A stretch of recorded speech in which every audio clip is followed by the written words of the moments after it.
دعوت دیتا ہوں ہمارے انتہائی معزز و مکرم انجینئر ڈاکٹر علامہ ابتسام الہی ظہیر صاحب، ان کی خدمت عالیہ میں ملتمس ہوں کہ آپ مائک پر تشریف لائیں اور فتنہ الہاد پر قرآن و سنت کی روشنی میں خطاب فرمائیں۔ علامہ ابتسام الہی ظہیر صاحب۔ نحمدہ و نصلی علی رسولہ الکریم، بسم اللہ الرحمن الرحیم۔ قل هو اللہ احد اللہ الصمد۔ حضرات گرامی قدر، اللہ تبارک و تعالیٰ نے انسان کو احسن تقویم میں پیدا کیا اور اعلان فرمایا لقد خلقنا الانسان فی احسن تقویم، ہم نے انسان کو بہترین صورت میں پیدا کیا ہے۔ سورہ بنی اسرائیل میں اللہ تبارک و تعالیٰ نے اسی احسن تقویم والے انسان کے بارے میں اعلان فرما دیا وَلَقَدْ كَرَّمْنَا بَنِي آدم، ہم نے بنی آدم کو عزت دی اور خشکیوں اور تریوں پہ ان کے لیے مسخر کر دیا اور مخلوقات کی ایک بڑی تعداد پر ان کو فضیلت دی۔ حضرات گرامی قدر،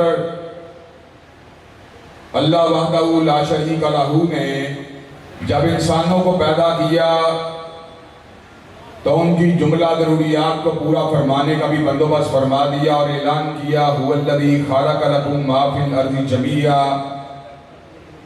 کہ ہم نے زمین کے اندر جو کچھ بھی موجود ہے انسانوں کی ضیافت تباہ کے لیے پیدا کیا۔ اللہ نے گندم کو پیدا کیا، کپاس کو پیدا کیا، چاول کو پیدا کیا۔ اللہ تبارک و تعالیٰ نے پھلوں کے اندر سنترے کو پیدا کیا، کیلے کو پیدا کیا، سیب کو پیدا کیا، انار کو پیدا کیا، اناناس کو پیدا کیا۔ اللہ تبارک و تعالیٰ نے دل کی دھڑکن اولاد کو پیدا کیا۔ اللہ نے آنکھوں کی ٹھنڈک بیوی کو پیدا کیا۔ اللہ تبارک و تعالیٰ نے گھر بار کو پیدا کیا، لیکن فکر اور نفسیات کی رہنمائی کے لیے اللہ تبارک و تعالیٰ نے انبیاء علیہ السلام کو منتخب فرما لیا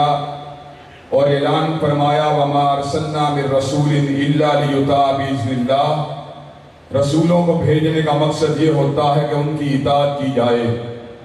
اور رسول اللہ کائنات میں آئے، انہوں نے لوگوں کے سامنے اللہ تبارک و تعالیٰ کی ذات، اس کی صفات، اس کے اسماء کے بیان کو رکھا۔ لوگوں کی ایک بڑی تعداد نے انبیاء علیہ السلام کی دعوت کو رد کیا اور ایک قلیل تعداد نے انبیاء علیہ السلام کی دعوت کو قبول و منظور کر لیا۔ لیکن حضرات گرامی قدر، یہ بھی ایک بدیہی اور واضح حقیقت ہے کہ اللہ تبارک و تعالیٰ کے انبیاء کی مخالفت کے باوجود اور ان کے اجازات کو رد کرنے کے باوجود فتنہ الہاد کبھی بھی ایک بڑی جماعت اور بڑے گروہ کی شکل اختیار نہیں کر سکا۔ ہمیشہ ایک چھوٹی جماعت رہی، قلیل جماعت رہی، چھوٹا گروہ رہا، چند افراد رہے، مٹھی بھر افراد رہے۔ اس کی وجہ بنیادی طور پہ یہ ہے کہ انسان مجبور بھی ہے، معذور بھی ہے، ضرورت مند بھی ہے، حاجت مند بھی ہے، نیاز مند بھی ہے، اور ان تمام کی تمام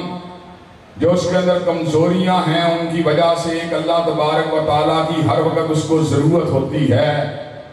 ہر وقت وہ اللہ تبارک و تعالیٰ کی رحمت کا محتاج ہوتا ہے۔ چنانچہ دنیا کے اندر اللہ تبارک و تعالیٰ کی ذات کو معبود برحق کے طور پہ ماننے والے لوگ ہمیشہ اکثریت میں رہے، گو وہ ہدایت پہ ہوں یا گمراہی پہ ہوں۔ کبھی بھی ملحدین ایک بڑی تعداد میں منظر عام کے اوپر نہیں آ سکے۔ لیکن حضرات گرامی قدر، یہ دکھ کا مقام ہے، تعصب کا مقام ہے کہ کالجز اور یونیورسٹیوں کے قیام کے بعد جہاں پہ سائنس آئی، جہاں پہ ایکسپیریمنٹ آئے، جہاں پر تجربات آئے، وہاں پر فتنہ الہاد نے بھی زور پکڑا۔ حضرات گرامی قدر، فتنہ الہاد کے رد کے لیے میں آپ حضرات کے سامنے آج اس بات کو رکھنا چاہتا ہوں،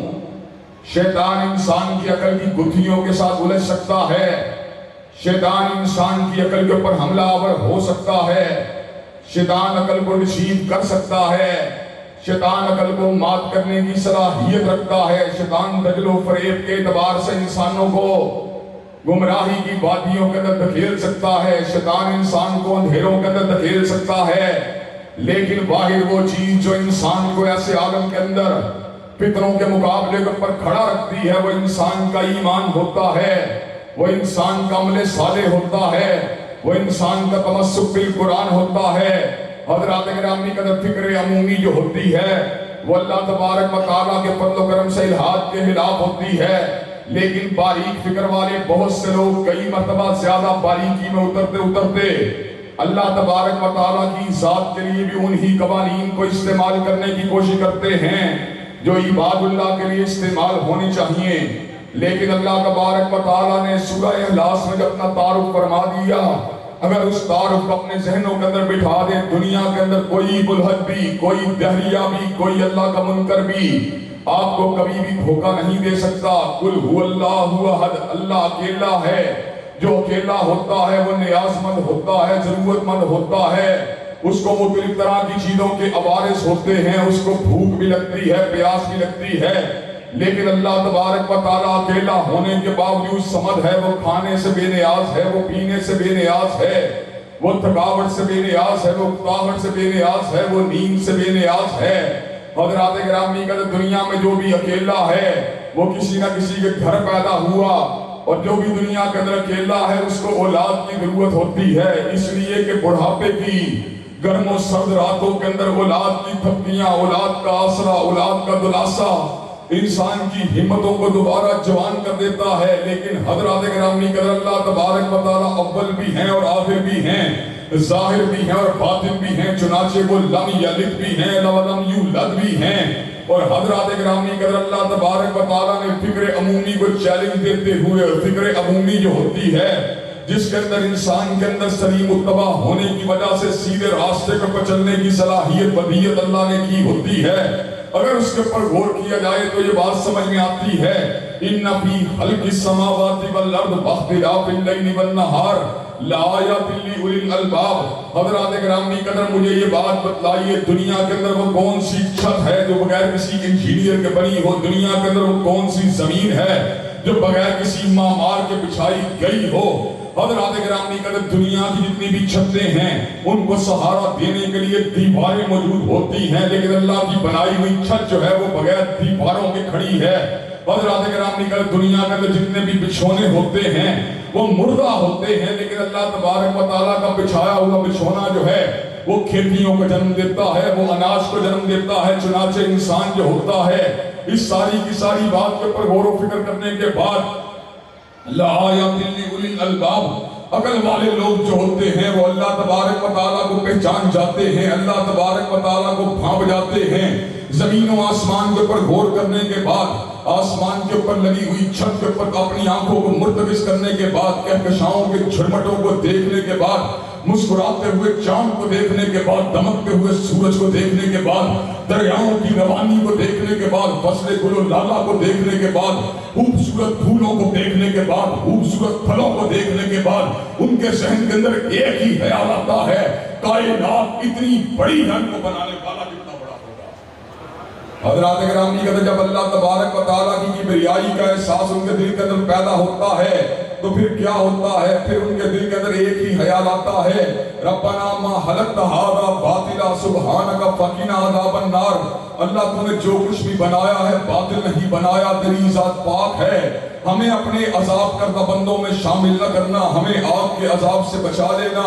حضرات گرامی قدر آج آپ کو میں اپنے ماضی کا ایک واقعہ جس سے اللہ تبارک و تعالیٰ کی کبریائی اور جلالت کا اظہار ہوتا ہے وہ بھی آپ کے گوش گزار کرنا چاہتا ہوں۔ یہ 2016 کی بات ہے، میں شاہ سلمان کی دعوت کے اوپر سعودی عرب میں گیا،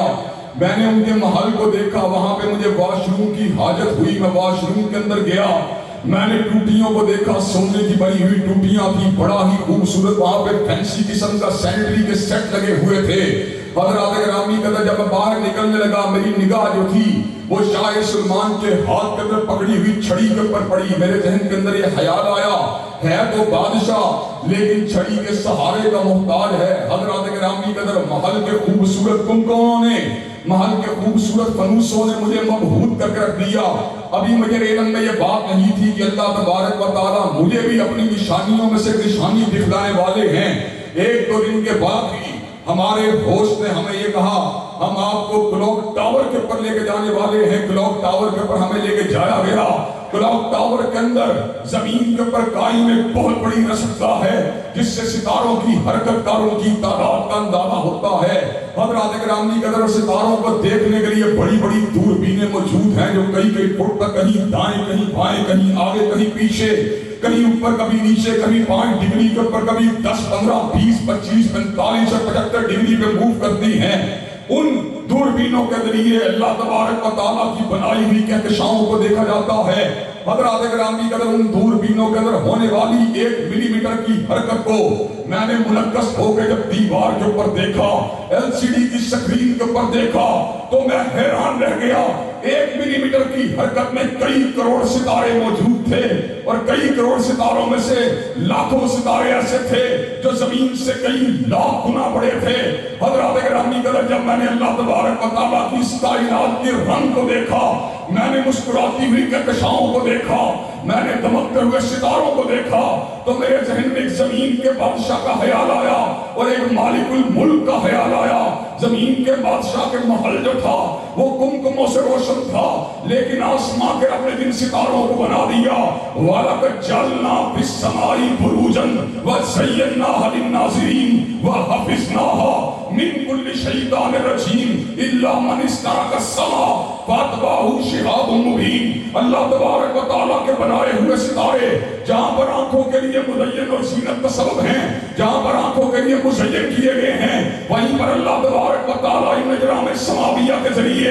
اللہ تبارک و تعالیٰ شیطان لعین اور اس کے جھنڈوں کو رجم کرنے کا بھی کام لیتا ہے. حضرات گرامی قدر انبیاء علیہ السلام نے بھی اجرام سماویہ کی حقیقت کو پا کر اس بات کا اعلان کر دیا تھا کہ اللہ تبارک و تعالیٰ وحدہ لا شریک ہیں. حضرت ابراہیم نے تارے کو ڈوبتے ہوئے دیکھ کے کہا تھا لا احب الافلین, مجھے ڈوب جانے والوں سے محبت نہیں. چاند کو ڈوبتے دیکھ کے کہا تھا لئن لم یهدنی ربی لاکونن من القوم الضالین, اے میرے پروردگار تو مجھے ہدایت دے دے وگرنہ یہ جو تلبیس ہے یہ جو التباس ہے اس کے اندر سے نکلنا تو بہت بڑی بات ہے. سورج کو ڈوبتا ہوا دیکھ کے کہا انی وجہت وجہی للذی فطر السماوات والارض حنیفا وما انا من المشرکین, میں اپنے چہرے کا نہ سورج کی طرف کرتا ہوں نہ ستارے کی طرف کرتا ہوں نہ چاند کی طرف کرتا ہوں, بس بلکہ اس پروردگار کی طرف کرتا ہوں جو ڈوب جانے والا نہیں بلکہ باقی رہتا. حضرات گرامی قدر فتنہ الہاد مادیت کے دور کے اندر اور انگریزی لٹریچر سے مرعوب ہونے کی وجہ سے اور شہوات کی کثرت کی وجہ سے اور فحاشی اور عریانی کی برباد کی وجہ سے اور فطرت انسانی کے اندر موجود جو منفی جوہر ہم کے استعمال کی وجہ سے انسان کے گناہ کچھ اس انداز میں اس کے اوپر غالب آ جاتے ہیں کہ وہ بڑھتا اس مقام کے اوپر پہنچ جاتا ہے کہ بلا من کسب سیئۃ وحادت به ہدیتہ فاولئک اصحاب النار هم فیہا خالدون, کہ اس کی برائیاں اس کو اس انداز میں گھیر لیتی ہیں کہ اس کی مت ماری جاتی ہے.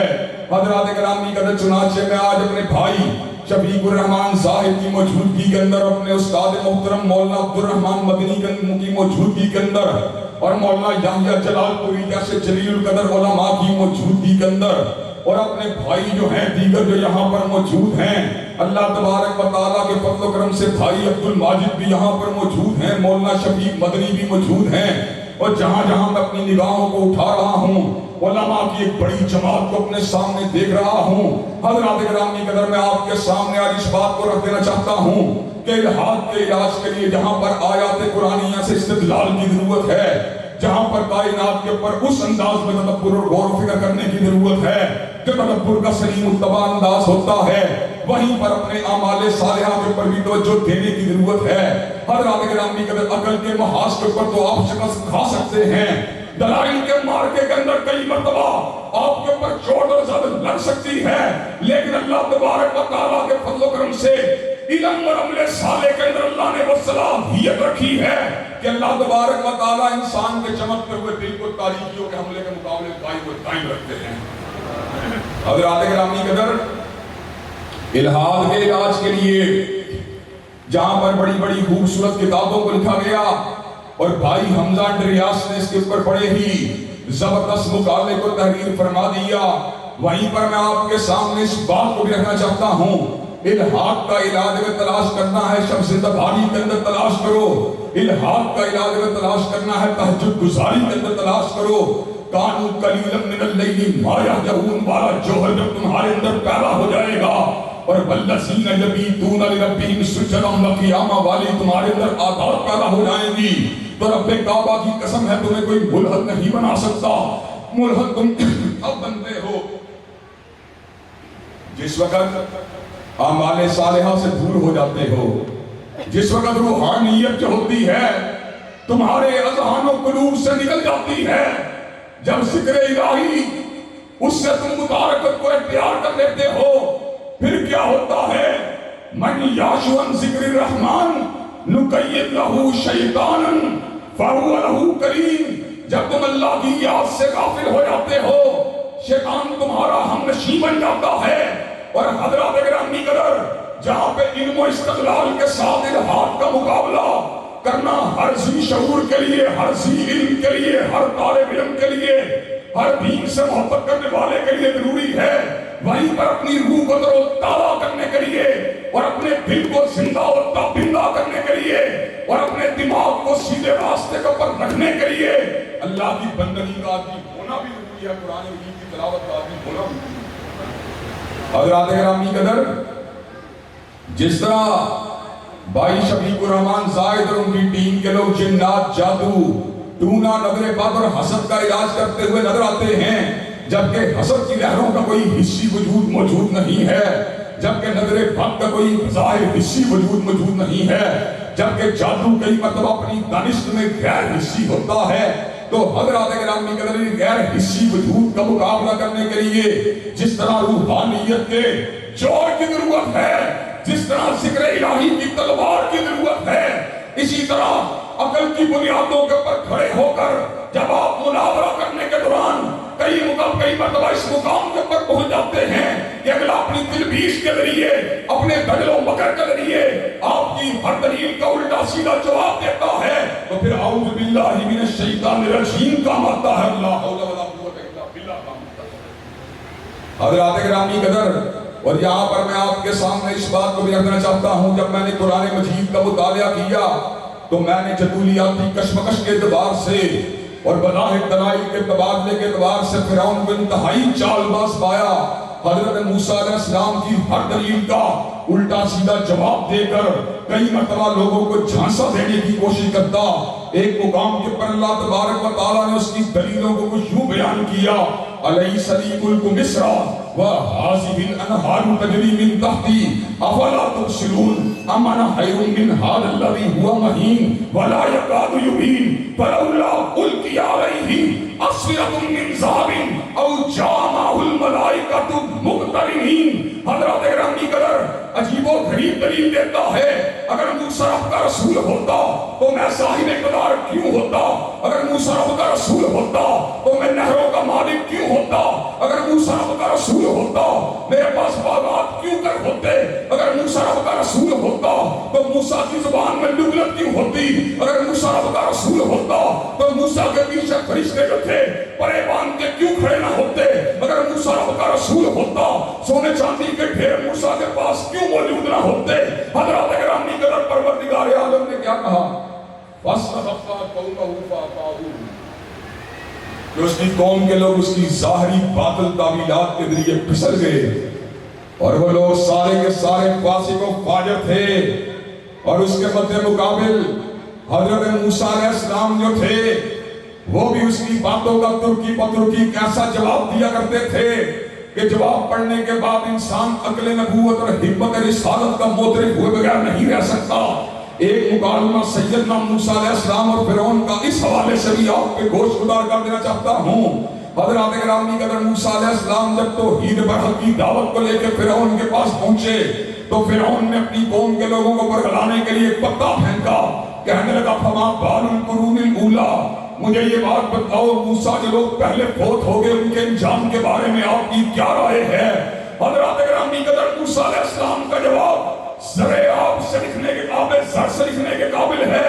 حضرت موسیٰ نے جواب دیا علمھا عند ربی فی کتاب لا یضل ربی ولا ینسا. جو پچھلے لوگ گزر گئے ان کا علم پروردگار عالم کے پاس ہے. لا یضل ربی ولا ینسا. نہ میرا رب کبھی بھولا ہے نہ بھٹکا ہے. موسیٰ علیہ السلام نے جہنمی اور گمراہ ہونے کی بجائے یہ بات بتلا دی کہ جواب ایسا دیا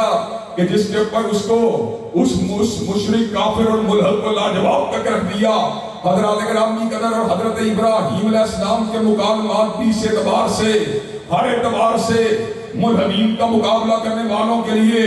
جو ہے سونے کے پانی سے لکھنے کے قابل ہیں. جس وقت نمرود سے آپ کا مکالمہ ہوا تو حضرت ابراہیم کا استدلال کیا تھا؟ ربی الذی یحیی و یمیت. اللہ وہ ہے جو مارتا بھی اور زندہ بھی کرتا ہے. نمرود نے جواب میں کہا انا احیی و امیت. میں بھی مارتا اور زندہ کرتا ہوں. حضرات گرامی قدر موت کے مستحق کو آزاد کر دیا, بے گناہ کو موت کے گھاٹ اتار دیا, قتل کیا, تلبیس کی, لوگوں کو دھوکہ دینے کی کوشش کی. حضرت ابراہیم نے تلوار کو اٹھا لیا, دلیل قطعیہ کو پیش کیا, کہا فَإِنَّ اللَّهَ يَأْتِي بِالشَّمْسِ مِنَ الْمَشْرِقِ فَأْتِ بِهَا مِنَ الْمَغْرِبِ. اور اللہ وہ ہے جو سورج کو مشرق سے لے کے آتا ہے. اگر تو رب ہے سورج کو مغرب سے وَبُهِتَ الَّذِي كَفَرَ. پھر کیا ہوا؟ کافر کے منہ پر چپ کی مہر لگ گئی. تو حضرات گرامی قدر یہاں پر ہمیں مکالمے کے اسلوب اور انداز کو سمجھنے کی ضرورت ہے کہ ہمیں الہاد کا مقابلہ کرنے کے لیے وہ دلیل محکم جس کے اندر تعویل کی گنجائش موجود ہو اس کو چھوڑ کے ایسی دلیل کو پیش کرنے کی ضرورت ہے جس کی تعویل کی گنجائش نہ ہو, یا تعویل بہت مشکل ہو, یا تعویل جو ہو وہ لوگوں کے ذہنوں کو اپیل نہ کرتی ہو. حضرات گرامی قدر اس دلیل کے اوپر فوکس کرنے کی ضرورت ہے. وہیں پر آپ کے سامنے میں اس بات کو بھی رکھ دینا چاہتا ہوں کہ جو بندہ الہاد کے نرگے کے اندر ہو اس کو عبادات کی طرف لانے کی ضرورت ہے, اس کو نماز پنجگانہ کی دعوت دینے کی ضرورت ہے, اس کو تہجد گزاری کا سبق پڑھانے کی ضرورت ہے, اس کو ذکر الہی کا ہوگر بنانے کی ضرورت ہے. جس طرح شیطان لعین کا کلام اور اس کے وساوس انسان کے دل کو راہ ہدایت سے بھٹکا دیتے ہیں, ویسے ہی مالک کائنات کا کلام جو ہوتا ہے انسان کو بھٹکے ہوئے راستے سے سیدھے راستے پر لے آتا ہے. اللہ نے خود اس حقیقت کو یوں واضح فرما دیا, اللہ ولی الذین آمنوا یخرجہم من الظلمات الی النور والذین کفروا اولیاؤہم الطاغوت یخرجونہم من النور الی الظلمات. اللہ تبارک و تعالیٰ ایمان والوں کو اندھیروں سے باہر نکال کر روشنیوں کے راستے پہ چلا دیتے ہیں, اور طاغوت جو ہوتا ہے وہ انسانوں کو روشنیوں کے راستے سے نکال کر اندھیرے کے راستے پہ چلا دیتا ہے. حضرات گرامی قدر اسلام کا راستہ,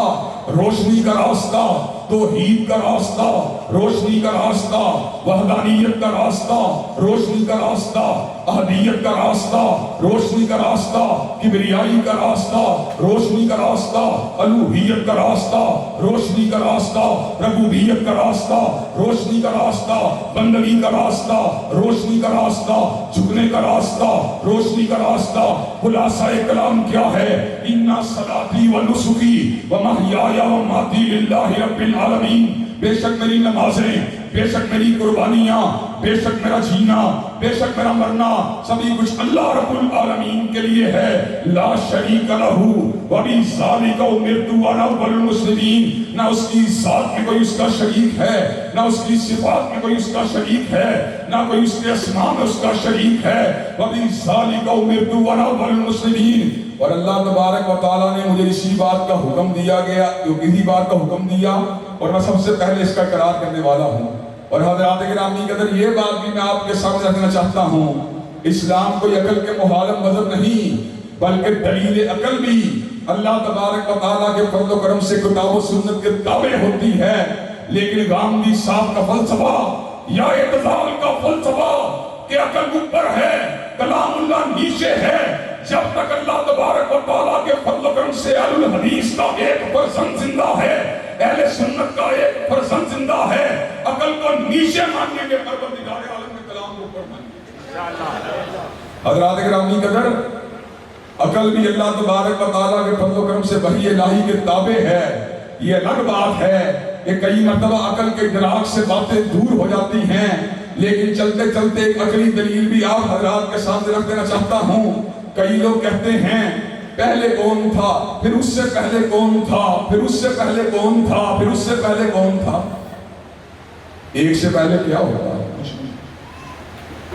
اگر گنتی کی بات کی جائے 10 سے پہلے 9، 9 سے پہلے 8، 8 سے پہلے 7، 7 سے پہلے 6،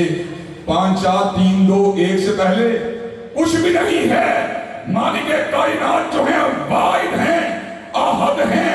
صمد ہیں۔ اور یہ بات جو حضرت علامہ اقبال نے کالج اور یونیورسٹیز کو پڑھتے ہوئے اور ان کو بنتے ہوئے دیکھ کے کہی تھی، کیا خبر تھی کہ چلا آئے گا الحاد بھی ساتھ، کہ نوجوانوں کی ترقی سے تو ہمیں بڑی خوشی تھی، بڑے مطمئن تھے، لیکن یہ پتا نہیں تھا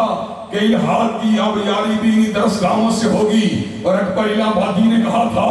ہم ایسی کوئی کتابیں قابل ضبطی سمجھتے ہیں کہ جن کو پڑھ کے بچے باپ کو حقی سمجھتے ہیں۔ اور حضرات گرامی قدر محلول تعلیم کے بارے میں حضرت اکبر الہ آبادی نے بڑے ظریفانہ انداز میں یہ بات کہی تھی، ہم ریش دکھاتے ہیں کہ اسلام کو دیکھو، اور میری زلف دکھاتی ہے کہ اسلام کو دیکھو۔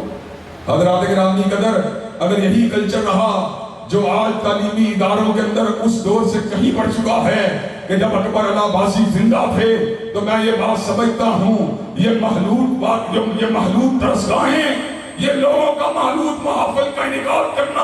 اور جہاں پر ہر اعتبار سے شہوات کی تحریک اپنے پورے عروج کے اوپر ہو، جب تک اس کی بہتری نہیں کی جائے گی، جب تک دارالحکمہ جیسے اداروں کو قائم نہیں کیا جائے گا، جب تک دینی مدارس کا احیاء نہیں کیا جائے گا، جب تک تزکیہ نفس و تعلیم کو یکجا نہیں کیا جائے گا، جب تک تعلیم و تربیت کے نظام کو مربوط نہیں کیا جائے گا، جب تک اللہ کی وحدانیت کو عصری علوم کے اوپر ایک حاوی انداز میں پیش نہیں کیا جائے گا، جب تک علوم عصریہ کو اسلام کی اہمیت کے ساتھ نہیں پڑھا جائے گا، جب تک علوم عصریہ کو کتاب و سنت کی کسوٹی کے اوپر نہیں پکڑا جائے گا، حضرات گرامی قدر اس وقت تک ہم الہاد کے فتنے کا مطالبہ نہیں کر سکتے۔ حضرات گرامی قدر ڈارون کی تھیوری کو اوپر رکھ کر حضرت آدم کی تحریک کو نیچے رکھنے والے لوگ کبھی بھی امت کی صحیح رہنمائی نہیں کر سکتے۔ جن کا ایمان و ایقان قرآن مجید کے اوپر ہے، وہ نہ ڈارون کے نظریہ ارتقاء کو مانتے ہیں، نہ کارل مارکس کی اشتراکیت کو مانتے ہیں، نہ فلسفہ مصداقیت کو مانتے ہیں، نہ فرائیڈ کے جنسی جذبات کے اوپر مبنی نفسیات کو مانتے ہیں۔ ہم اگر مانتے ہیں تو اللہ تبارک و تعالیٰ کے فضل و کرم کے قرآن کو مانتے ہیں، کالی کبھی والے کے فرمان کو مانتے ہیں۔ حضرات گرامی قدر امید ہے کہ میری گزارشات انشاءاللہ جو میں نے مختصر وقت میں آپ حضرات کے گوش گزار کی ہیں، ان کی روشنی کے اندر فتنہ الحاد کے حوالے سے جو کوئی تھوڑی بہت گزارشات میں نے کی ہیں، ان کو مدنظر رکھتے ہوئے انشاءاللہ دارالحکمہ مستقبل کے اندر اپنے نصاب کو بھی مرتب کرے گا اور لوگوں کی تربیت کا بھی انتظام کرے گا۔ اللہ تبارک و تعالیٰ جو کہا گیا سنا گا، ہم سب کو عمل پیرا ہونے کی توفیق دے۔ وآخر دعوانا الحمدللہ رب العالمین۔ بہت بہت شکریہ۔ زندگی شعور سے، الحکمہ انٹرنیشنل۔